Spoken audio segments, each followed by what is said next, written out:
আমরা কেন জন্মেছি, কেন বেঁচে আছি, কেন মরব, সবকিছুর উত্তর এই কথার মধ্যেই লুকানো। আল্লাহ যখন পৃথিবী সৃষ্টি করলেন তখন তিনি ফেরেশতাদের বললেন, আমি পৃথিবীতে একজন প্রতিনিধি সৃষ্টি করতে যাচ্ছি।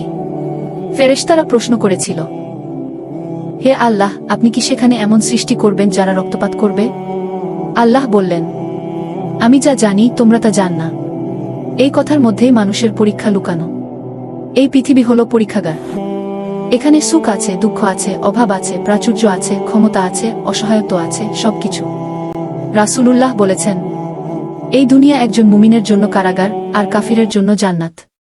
কারণ একজন মুমিন জানে এই দুনিয়া স্থায়ী নয়, এই দুনিয়ার সুখ সাময়িক, আসল জীবন শুরু হবে মৃত্যুর পর।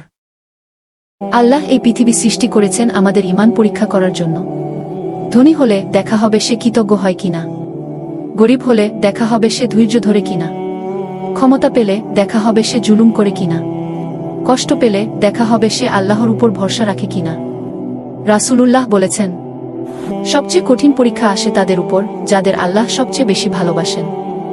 এই পৃথিবীতে যদি কষ্ট না থাকতো, যদি অসুখ না থাকতো, যদি মৃত্যু না থাকতো, তাহলে জান্নাতের মূল্য আমরা বুঝতাম না। মৃত্যু হলো আল্লাহর সবচেয়ে বড় স্মরণ করিয়ে দেওয়া। প্রতিদিন মানুষ মারা যাচ্ছে, কিন্তু মানুষ ভাবছে আমি মরব না। রাসূলুল্লাহ বলেছেন, তোমরা আনন্দ নষ্টকারী জিনিসটিকে বেশি বেশি স্মরণ করো, মৃত্যু। আল্লাহ পৃথিবী সৃষ্টি করেছেন যেন মানুষ বুঝতে পারে সে কত দুর্বল। একটি ভাইরাস পুরো পৃথিবী থামিয়ে দিতে পারে, এক সেকেন্ডে সবকিছু শেষ হয়ে যেতে পারে। এই দুনিয়া প্রতারণার জায়গা। এখানে যা চকচক করে সব সোনা নয়। আজ যাকে মানুষ সম্মান করে কাল তাকে ভুলে যায়। আল্লাহ চান মানুষ তার দিকে ফিরে আসুক, তাওবা করুক, নিজের ভুল বুঝুক।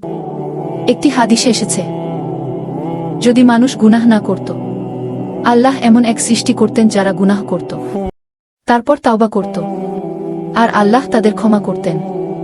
এর মানে আল্লাহ ক্ষমা করতে ভালোবাসেন। আল্লাহ চান বান্দা ফিরে আসুক। এই পৃথিবী শেষ হয়ে যাবে, পর্বত উড়ে যাবে, সমুদ্র ফুটে উঠবে, সূর্য কাছে চলে আসবে, সবাই আল্লাহর সামনে দাঁড়াবে।